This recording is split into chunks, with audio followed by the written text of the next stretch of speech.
What is happening, y'all? Cowboy here, and today I'm bringing you a little sneak peek of Far Cry 6. So the folks over at Ubisoft allowed me to play some of the game remotely, had a chance to kind of see the start of the game, play some missions that were a little bit later on, get a chance to try out you know, the weapons, the new special abilities, the armor, all that different stuff. And today I'm just going to be kind of talking about my general impressions after going hands-on with the game. We had roughly 4 hours to play.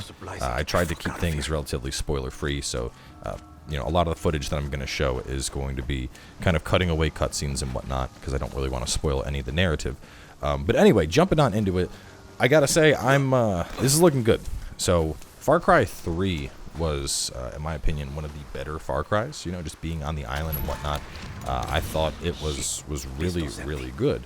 And then, you know, with Far Cry 4, we were kind of up in the mountains, it was a little and Far Cry 5, we were out in, like, Montana, which is alright, but, you know, Far Cry 6, we are going back kind of very similar to Far Cry 3 with the tropical setting. We're on an island called Yara. It's very reminiscent, kind of inspired by Cuba, if you will.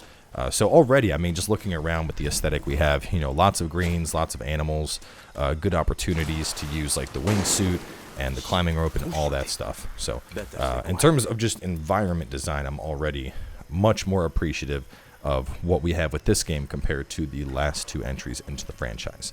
Beyond that, a couple of pretty interesting gameplay changes now as well. One of them is we now have a much higher level of weapon customization than we did before. We also have armor customization, and I'm going to be going a little bit in depth into both of those.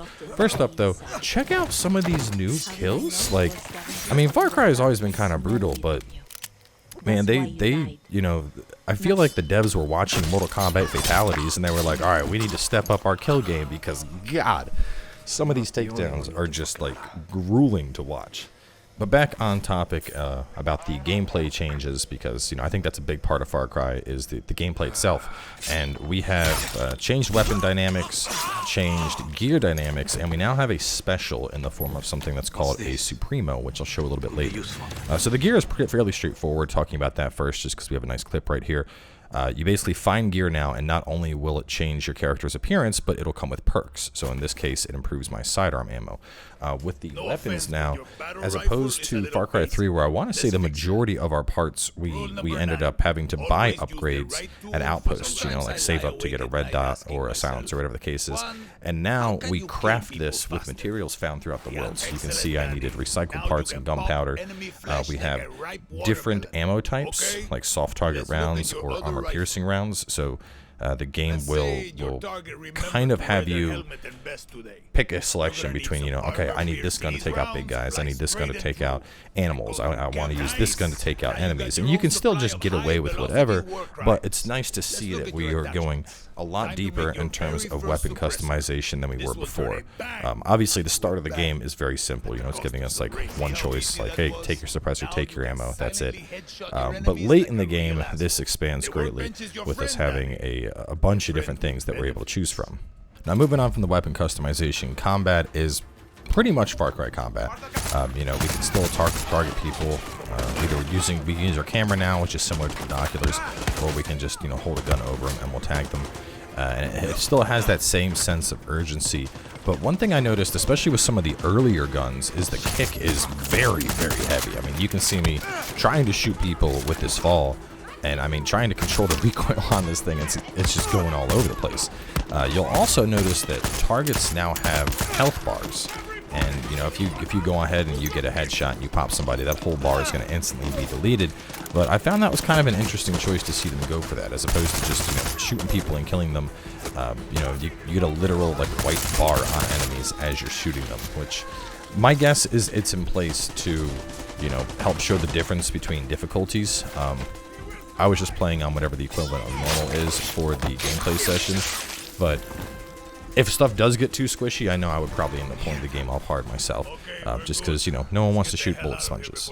Now, one of the cooler changes they have made is the introduction of the Supremos. And Supremos are like special abilities almost. These will build up over time, and then you can execute them and they go into cooldown.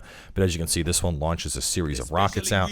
It basically turns you into an M270 multiple launch rocket system. Your character just like kneels down and launches out a massive volley of missiles, which is not only really cool, but also incredibly devastating. Later on in the game, I had a chance to try some of the other Supremos. There was one that did like a big fire field.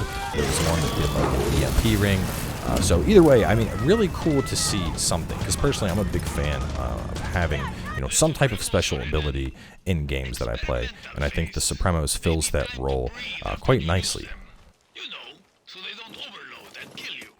Changes like the Supremo aside, though, the core gameplay that we've kind of come to expect with the newer Far Cry games is still very much there. This is one of the earlier missions, and the mission was quite literally just go inside and sabotage this plant.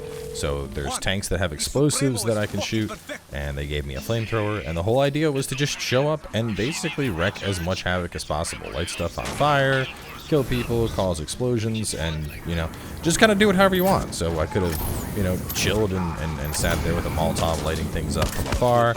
I could have run in balls deep how I am right now with the flamethrower, which didn't really work out all that well.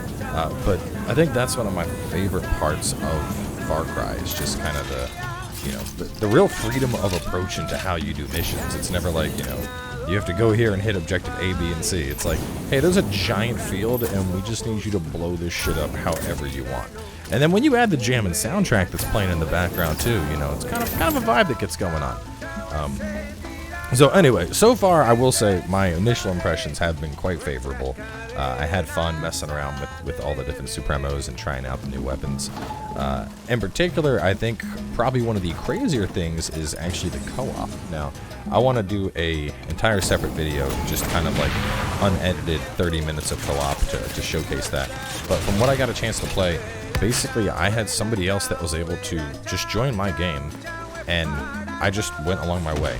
Like, he just seamlessly joined the game and played along with me as a second person while I was just running around, blowing stuff up, fighting people, you know, doing whatever I wanted. And that was really cool to me, because I remember in Far Cry 5, I know there was a bit of co-op. I don't know if it was that in-depth, but, you know, seeing that I could bring a co-op partner and just seamlessly integrate them into the game, you know, not needing to, like, select a mission or, you know, spawn in as an NPC or anything. It's just like they hop in and they're running around the world blowing shit up with me. So I definitely think this game has some dope duo potential playing with friends and whatnot, which is really cool. Beyond that, I'll still more than likely probably do a solo playthrough of the game, just because, you know, that's what my channel is. But there's a good chance that I could do a lot of co-op running around online, you know, live streaming of just blowing shit up, if you will. Moving on to some other changes, in addition to all the vehicles you'd come to expect in a Far Cry game, we now have horses. I will say I'm not a giant fan of the head bob. There's some very intense head bob riding on the horse. But, you know, you can ghost ride the horse, you can jump off of it, you can run people over with it. So, you know, it's nice to see them kind of embrace the locale with new vehicles. So up next, we're going to be taking a look at the checkpoint. You obviously just saw the prompt for that, but these are almost like mini outposts. They don't nearly have as many soldiers. I'd say you have probably like 5 to 10. But there are alarms, and obviously if the alarm goes off, more people will roll on up. But they're usually pretty straightforward with like simple objectives. Like this one, I think I had to take down like a military VIP, and then go ahead and burn down the billboard. And after doing that, the rebels will roll on in. They'll take over the checkpoint. It gives you access to a new fast travel station. I'm not sure if you get anything else out of it. I feel like you'd probably get, you know, maybe there'll be like merchants or something there. But anyway, let me just... Come on, go on. Oh, that's right. I went to move my horse away from the explosion. See, I'm a very responsible horse rider. That's a good horse. Look at that horseshoe turn. Beautiful skill right there. Easy.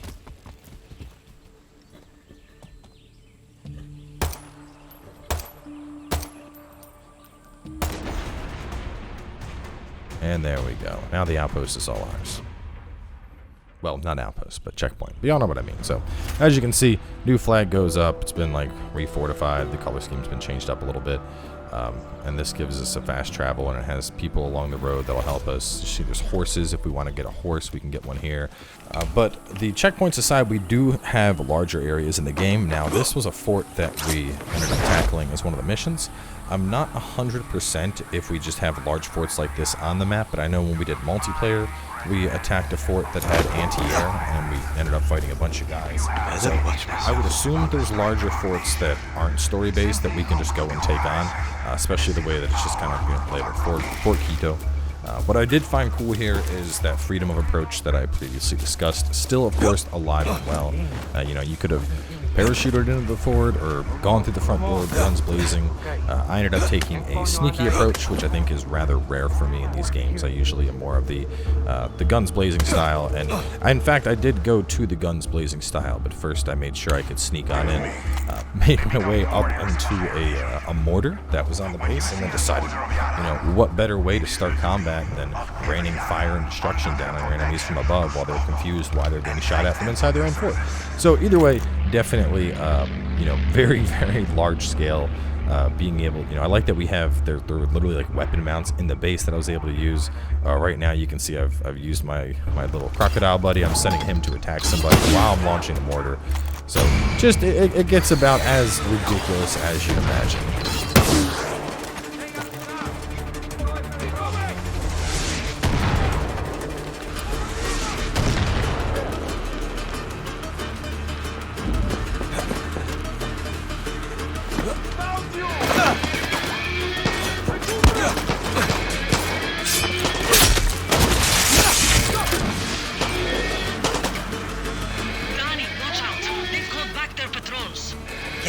You mean this wasn't everybody?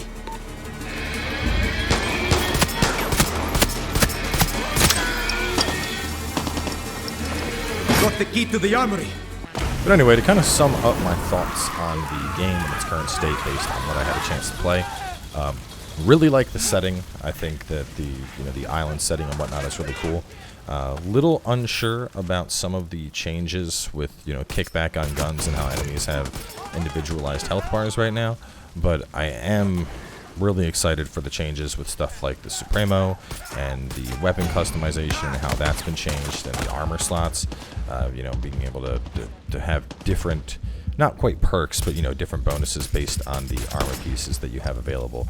But all in all, I would say that my initial perceptions are positive of this. I think one of the big things for me is, and I mean, maybe it's the island setting, but this feels a lot more like Far Cry 3 than it does like 4 or 5. And I mean, I loved Far Cry 3. I had a blast playing Far Cry 3. I remember Far Cry 4, I was kind of like lukewarmish on, and then Far Cry 5, I was like, like, I didn't really like the characters all that much. And then even more with the, what was it, New Dawn? I played New Dawn for like an episode or two, and then just completely dropped it. Didn't enjoy it at all. Whereas this feels more, I know, like when I say return to form, you know, some people think Far Cry 1 and 2. But this reminds me a lot of Far Cry 3, which I personally feel that is where the series was at its best. So either way, I'm definitely excited to play more of this as we get closer to launch. More than likely, I'll end up making a series of this game just because, you know, that's what my channel usually does. But you can probably expect a fair amount of shenanigans on stream as well. So either way, thanks for tuning on in. Hopefully, y'all enjoyed an early look at the game. As I mentioned, I'll have some co-op footage coming for y'all a little bit later today. So keep your eyes out for that. I'll catch you next time.